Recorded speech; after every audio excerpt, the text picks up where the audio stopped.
viena iš profesijų yra traukinio palydovo darbas. Traukinys tai kvapas, dundesys ir nuolatinis judėjimas, o su juo kartu 25 metus keliauja besišypsanti Laimutė Kaligina.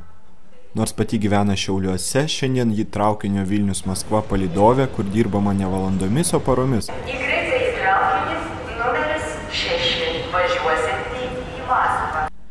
Kiekvienos kelionės metu traukinys jie įtampa judančiais namais, kur sustojama tik pasitikti ir išlydėti keleivius. Laimutė visada pasiruošusi padėti bet kuriam iš įlipusiųjų, nežiūrint, koks jis yra.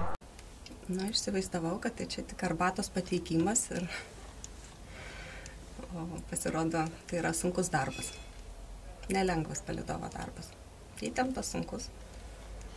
Darbas naktimis, kelyje, žmonės keičiasi, įvairūs charakteriai. Ir prie kiekvieno turi prisitaikyti. Teko ir žmogus padaugina alkoholio. Ir prasideda. Ir langus daužė, ir iššokt bandė per langus, ir susipjaustą, ir pirmą pagalbą reikia suteikti. Tai čia buvo labai dažnai įprasta tiesiog. Negaliu pasakyti, kad aš su jumis nevažiuosiu. Arba jūs su manim nevažiuosi. O norisi? Kartais norisi. Vasara karšta. Įjungi kondicionierių. Vienam gerai, kitam per šaltą. Ir taip, stovi, turi taikytis prie visų. Išspręs konfliktus. Visko būna. Palydovo darbas yra ne tik pasitikti keleivį ir jam maloniai šypsotis, bet ir paruošti traukinio vagoną kelioniai, viską išplauti, pakeisti patalinę. Darbas prasideda kur kas anksčiau nei atvyksta keleiviai. Sutvarkius vagoną važiuojama į plovyklą. Kol plaunamas traukinio sąstatas, viduje atliekami net ir sunkus darbai, pavyzdžiui, kuriamas pečius. Čia yra anglis. Semiam su semtuvėliais anglis į kibirus, pilam į pečių, po to turim išvalyti pelenus, šlakam. Ir viskas vyksta judesy.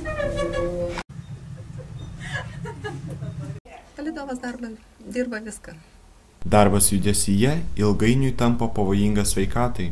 Tai pirmiausia, stuburas kenčia. Stuburas, sąnariai. Ir skersvėjai, ir šaltis. Ir kvėpavimo lygos. Kvėpavimo takų, pagrindinės lygos. Po ilgų kelionių norisi tiesiog sustoti ir pabūti vienoje vietoje, ypač namuose su šeima. Reikės aukoti daug savo nelaisvą, dalį gyvenimo paaukoti geležinkelį. Naujus metus ir Kalėdas, ir Velykas švenčiam dažniausia darbe.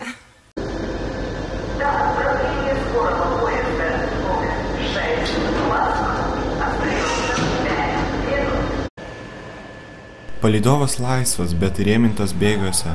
Jo gyvenimas keliauja kartu su traukiniu ir visa, ką jis bedarytų, vyksta nuolatinėme judesyje.